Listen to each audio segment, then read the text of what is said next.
فرقان حمید کے 26واں پارہ سورہ فتح آیت نمبر 8 اور 9 آپ احباب کے سامنے تلاوت کرنے کا شرف حاصل کیا۔ عزیزان محترم، آئیے خالق کائنات نے قرآن مجید میں ارشاد فرمایا، اِنَّا أَرْسَلْنَاكَ شَاهِدًا وَمُبَشِّرًا وَنَذِيرًا۔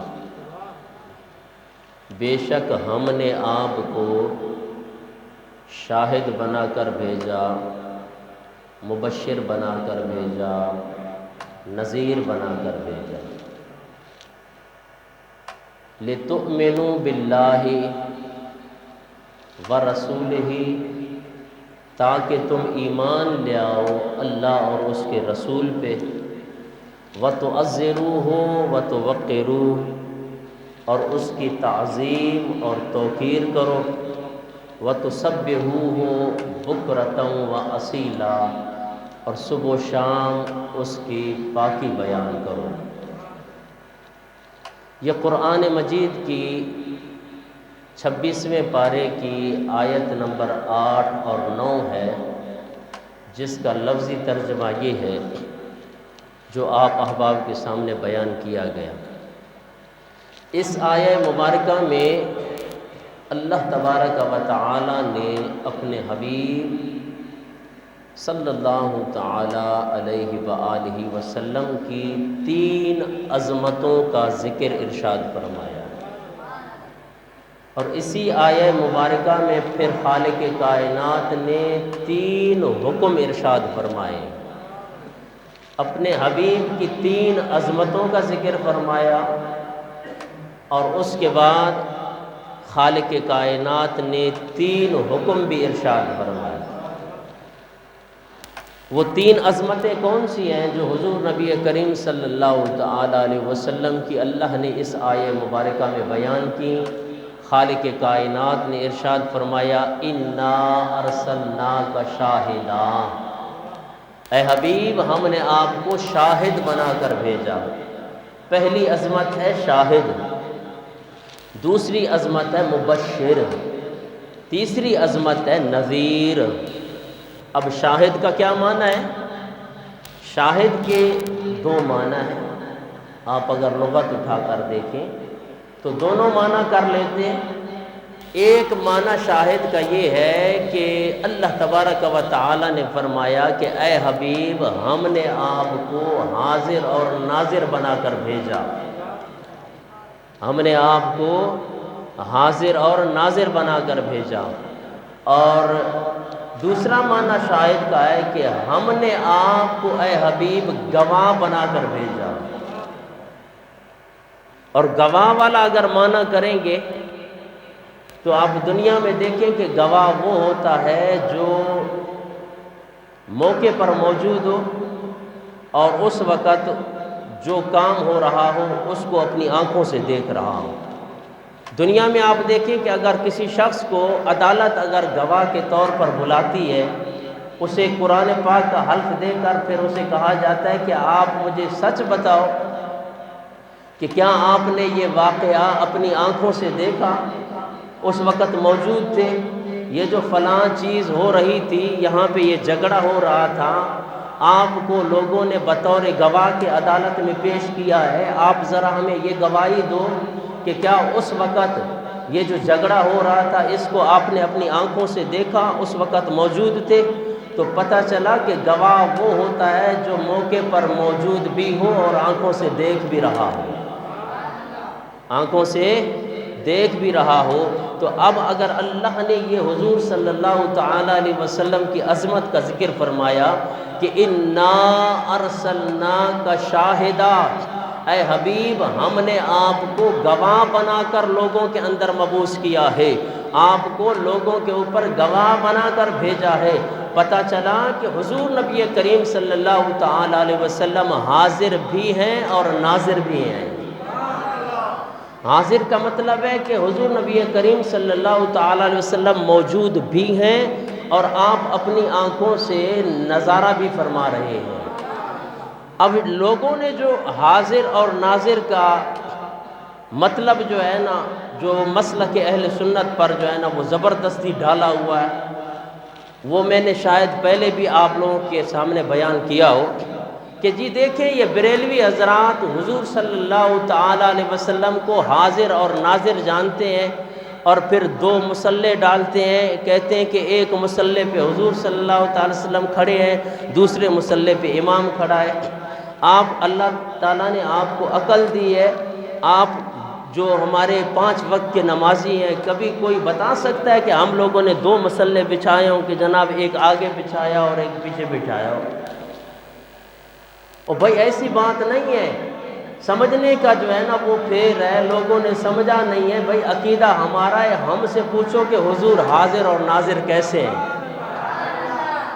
ہر مسلمان کا یہ عقیدہ ہونا چاہیے کہ حضور نبی کریم صلی اللہ تعالیٰ علیہ وسلم اپنی قبر مبارک میں، اپنے روضہ مبارک میں بالکل حیات ہیں، اور وہیں پہ آپ جلوہ گر ہو کر پوری کائنات کو اپنی آنکھوں سے ملاحظہ بھی فرما رہے ہیں۔ یہ مطلب ہے حضور نبی کریم صلی اللہ تعالیٰ علیہ وسلم کے حاضر اور ناظر ہونے کا۔ لوگوں کو دھوکہ نہ دیا جائے کہ جناب والا حضور کیسے حاضر و ناظر ہیں، علیہ باللہ یہاں ہمیں دکھاؤ کہ حضور کہاں پہ ہیں۔ حضور نبی کریم صلی اللہ تعالیٰ علیہ وسلم کا جسم مبارک مدینہ میں ہے، اور آپ کی روحانیت اور آپ کی جو نظر ہے وہ پوری کائنات پہ ہر جگہ پہ حاضر اور ناظر ہے۔ بلا تمثیل جس طرح کہ ایک سورج ہے، سورج طلوع ہوتا ہے مشرق سے، پوری کائنات والے اس سورج کی روشنی سے جناب والا لطف اندوز ہوتے ہیں۔ ہر شخص یہ کہتا ہے، شہر سپی والے کہتے ہیں کہ جناب سورج یہاں سے طلوع ہوا ہے، کوئٹہ والے کہتے ہیں سورج یہاں سے طلوع ہوا ہے، لاہور والے کہتے ہیں سورج یہاں سے طلوع ہوا ہے، بھاولپور والے کہتے ہیں جناب والا پاکستان کے کونے کونے میں سے ہر شخص یہ کہتا ہے کہ سورج یہاں سے طلوع ہو رہا ہے۔ سورج تو ایک ہے لیکن ہر جگہ سے کیسے طلوع ہو رہا ہے؟ مطلب یہ ہے کہ سورج ایک ہے، اس کی روشنی کائنات کے اندر پھیلی ہوئی ہے۔ تو اس طرح بلا تمثیل، بلا مثال کے، کیونکہ میرے آقا کی شان وراء الورا ہے، میرے آقا کا جسم مبارک مدینہ میں ہے، اور آپ پوری کائنات کو یوں ملاحظہ فرما رہے ہیں۔ یہ ہے حاضر اور ناظر ہونے کا مطلب۔ یہ کوئی جھگڑے والی بات نہیں ہے کہ جناب کسی کو بات سمجھ نہ آئے۔ ہاں اگر اس کے بارے میں کہیں کہ جناب قرآن سے دکھاؤ کہ حضور کیسے حاضر و ناظر ہیں، یہ خالق کائنات نے ارشاد فرمایا انا ارسلناک شاہدا، ہم نے اپنے حبیب کو شاہد بنا کر بھیجا ہے۔ اور خالق کائنات کا قرآن پاک پڑھنے لگا، انا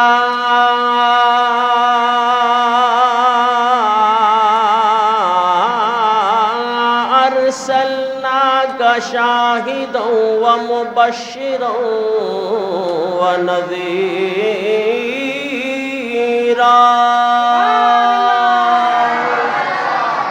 رب تعالیٰ نے ارشاد فرمایا 26واں پارہ سورہ فتح آیت نمبر 8 میں خالق کائنات نے ارشاد فرمایا انا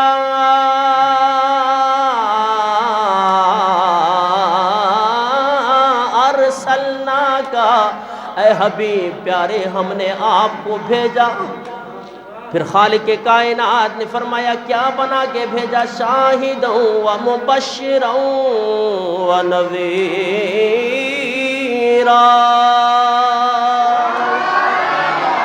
اے حبیب پیارے ہم نے آپ کو حاضر اور ناظر بنا کر بھیجا۔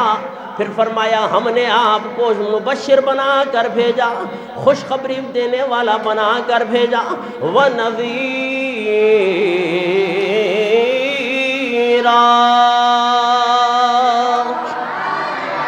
اور ڈر سنانے والا بنا کر بھیجا، تاکہ جہنم سے بچنے کے لیے آپ اپنی امت کو یہ بتاؤ کہ خالق کائنات نے جہاں پہ جنت بنائی ہے، اگر نیک اعمال کرو گے، اگر نمازیں پڑھو گے، اگر اچھے اعمال کرو گے تو خالق کائنات تمہیں جنت کے اندر داخل فرمائے گا۔ اگر اپنے نبی کی تعظیم نہیں کرو گے، اللہ تبارک و تعالیٰ کی تعظیم نہیں کرو گے، اسلام کی تعظیم نہیں کرو گے، نمازیں نہیں پڑھو گے، حضور نبی کریم صلی اللہ تعالیٰ علیہ وسلم کی شریعت کا مذاق کرو گے، تو پھر خالق کائنات نے حضور نبی کریم صلی اللہ تعالیٰ علیہ وسلم کے بارے میں فرمایا شاہداً و مبشراً و نذیراً،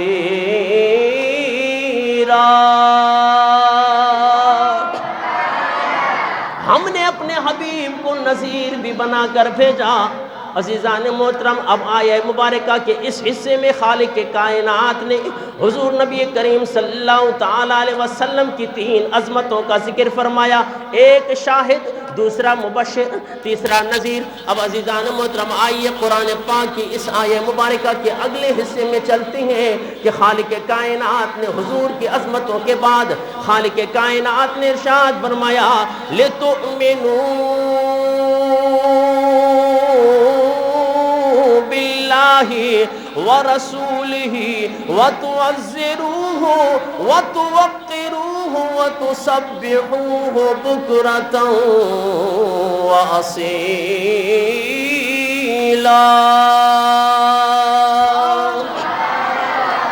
اس آیہ مبارکہ میں خالق کائنات نے 3 حکم دیے۔ وہ کون سے 3 حکم ہیں کہ خالق کائنات نے حضور کی عظمت کے بعد ارشاد فرمایا لِتُؤْمِنُوا بِاللَّهِ وَرَسُولِهِ۔ پہلا حکم یہ ہے کہ اللہ اور اس کے رسول پہ ایمان لے آؤ۔ بابا تو بلند شو سبحان اللہ۔ لِتُؤْمِنُوا بِاللَّهِ وَرَسُولِهِ، پہلا حکم یہ ہے کہ اللہ اور اس کے رسول پہ ایمان لے آؤ۔ پھر دوسرا حکم کیا ہے؟ وَتُعَزِّرُوهُ وَتُوَقِّرُوهُ، اپنے نبی کی خوب تعظیم اور توقیر بیان کرو۔ وَتُسَبِّحُوهُ بُكْرَةً وَأَصِيلًا، تیسرا حکم خالق کائنات نے ارشاد فرمایا کہ صبح و شام میری پاکی بیان کیا کرو۔ اب اگر میں ان 3 حکموں کے ہر ایک حکم پہ آپ کو وضاحت کے ساتھ بیان کروں، اور اوپر جو حضور کی عظمتیں بیان ہوئی، حضور کو شاہد بنا کر بھیجا، حضور کو مبشر بنا کر بھیجا، حضور کو نذیر بنا کر بھیجا، شاہد پہ اگر الگ بحث کروں، مبشر پہ الگ بحث کروں، نذیر پہ الگ بحث کروں، عزیزان محترم بڑا وقت درکار ہے اس کے لیے، اور حضور کی عظمت اور حضور کی شان کی تو کوئی حد بھی نہیں ہے۔ اور جب خالق کائنات نے خود حضور نبی کریم صلی اللہ تعالیٰ علیہ وسلم کے شان کی حد مقرر نہیں کی ہے، تو میں اور آپ کون ہوتے ہیں کہ حضور کی عظمت اور اس کی شان بیان کر سکیں؟ کیونکہ خالق کائنات نے ارشاد فرمایا وَرَفَعْنَا لَكَ ذِكْرَكَ، اے حبیب پیارے کائنات ختم ہو جائے گی، یہ کائنات کا ذرہ ذرہ ختم ہو جائے گا، ہو سکتا ہے میری توحید بھی ختم ہو جائے، میرے ماننے والے بھی ختم ہو جائیں، کائنات کا ذرہ ذرہ ختم ہو جائے گا، اے حبیب پیارے تیرا ذکر پھر بھی باقی رہے گا۔ اللہ اکبر۔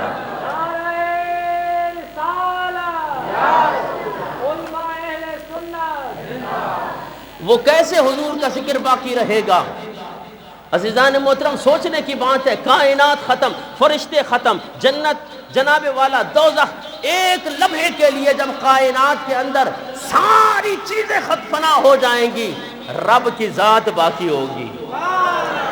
خالق کائنات نے نہیں فرمایا وَرَفَعْنَا لَكَ ذِكْرَكَ، اے حبیب پیارے ہم نے آپ کا ذکر آپ کے لیے خود بلند کیا ہے۔ ارے جس کا ذکر خود خالق کائنات بلند کرے اس کی شان کون گھٹا سکتا ہے؟ اور پھر حضور کا ذکر کیسے باقی رہے گا؟ قرآن پاک میں دوسرے مقام پہ خالق کائنات نے ارشاد فرمایا ان اللہ وملائکتہ یصلون علی النبی، ہمیشہ خالق کائنات اور اس کے فرشتے حضور پہ درود بھیجتے رہتے ہیں۔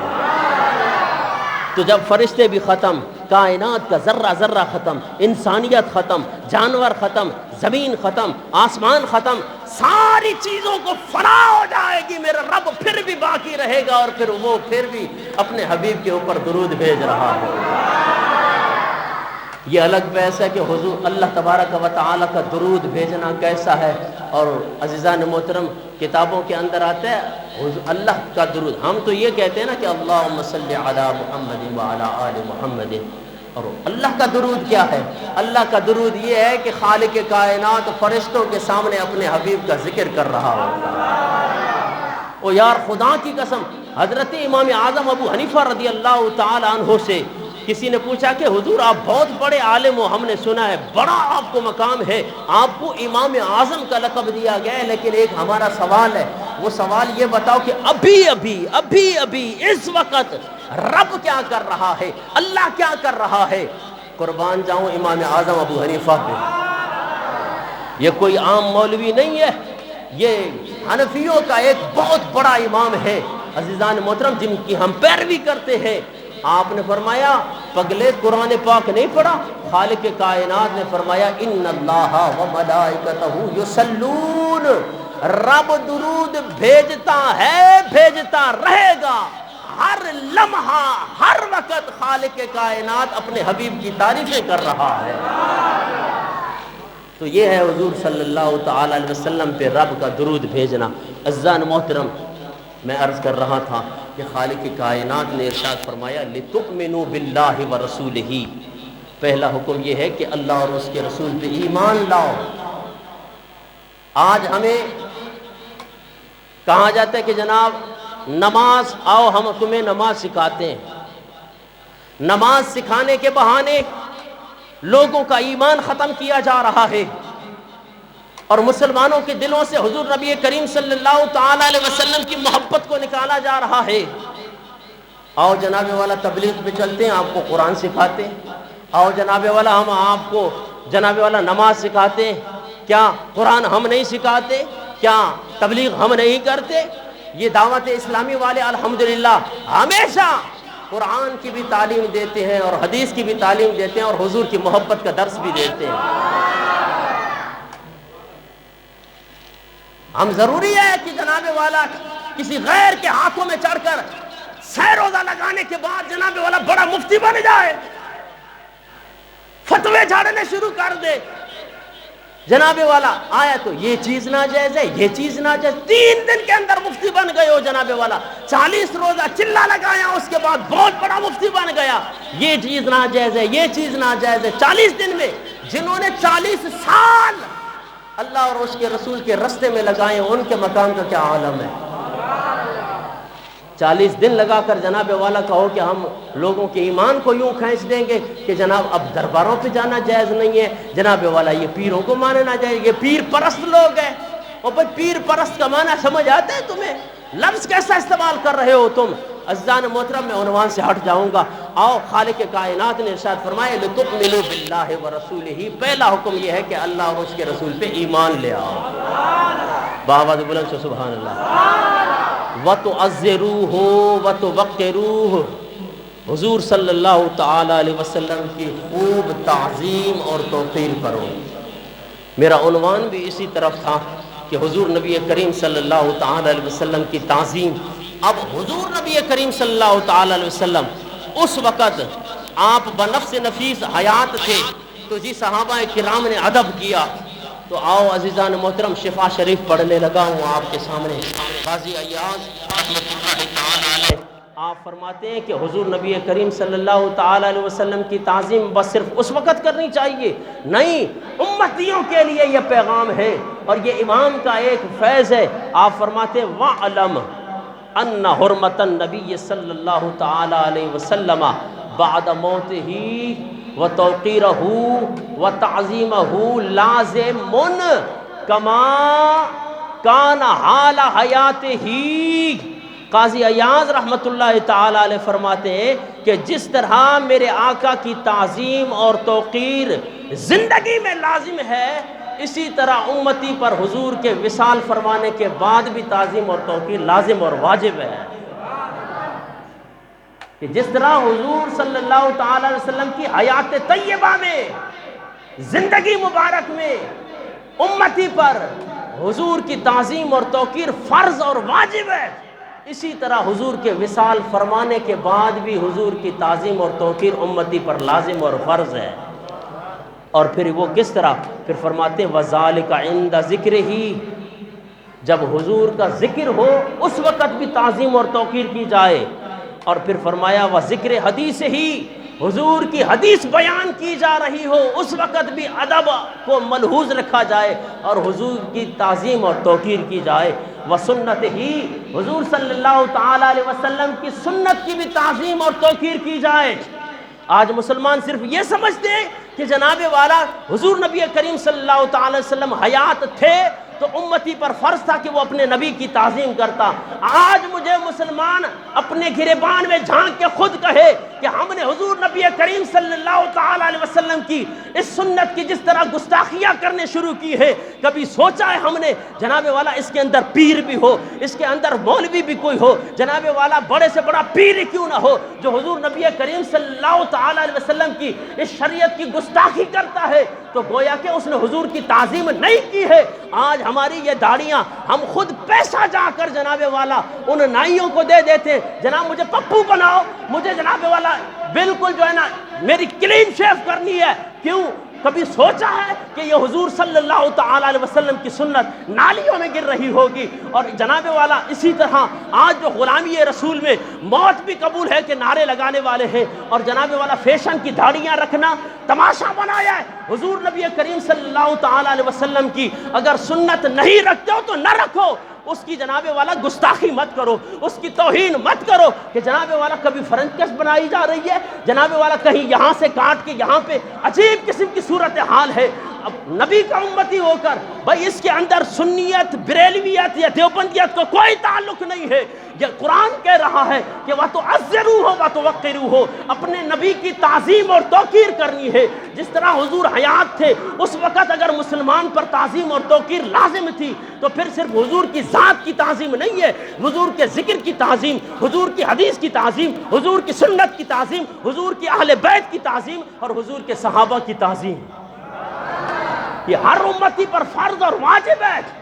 جب تک آپ جناب والا حضور کی ان نسبتوں کا حیا نہیں کریں گے تمہارا ایمان باقی نہیں رہے گا کہ کہو کہ جناب والا ہم بڑے کلمہ گو ہیں، لا الہ الا اللہ محمد رسول اللہ پڑھنے والے ہیں۔ خدا کی قسم قرآن یہ کہتا ہے کہ لِتُؤْمِنُوا بِاللَّهِ وَرَسُولِهِ، اللہ اور اس کے رسول پہ ایمان لاؤ۔ اس کے بعد خالق کائنات نے اپنی تسبیح کا ذکر نہیں فرمایا، یہ نہیں کہا کہ نماز پڑھنے شروع ہو جاؤ، یہ نہیں کہا کہ جناب والا حج کرو، اس کے فوراً بعد جو خالق کائنات نے حکم دیا ہے وَتُعَزِّرُوهُ وَتُوَقِّرُوهُ، نبی کی تعظیم اور توقیر کرو۔ اور پھر نبی کی تعظیم اور توقیر کا مطلب یہ ہے کہ حضور نبی کریم صلی اللہ تعالی علیہ وسلم سے نسبت رکھنے والی ہر چیز کا امتی حیا کرے۔ جس کا تعلق میرے آقا سے ہے، خواہ وہ صحابہ ہو، خواہ وہ حضور کے اہل بیت ہو، خواہ حضور صلی اللہ علیہ وسلم کی حدیث ہو، خواہ حضور صلی اللہ علیہ وسلم کی سنتیں ہوں، ہر چیز کا ہمیں ادب اور احترام کرنا ہے۔ تو اس لیے عزیزان محترم، خالق کائنات نے ارشاد فرمایا وَتُعَزِّرُوهُ وَتُوَقِّرُوهُ وَتُسَبِّحُوهُ بُكْرَةً وَأَصِيلًا۔ عنوان بڑا طویل ہے، انشاءاللہ اگلے جمعے پر آپ احباب کے سامنے بیان ہوگا۔ جن احباب نے سنتیں پڑھی ہوں سنتے پڑھیں۔ وما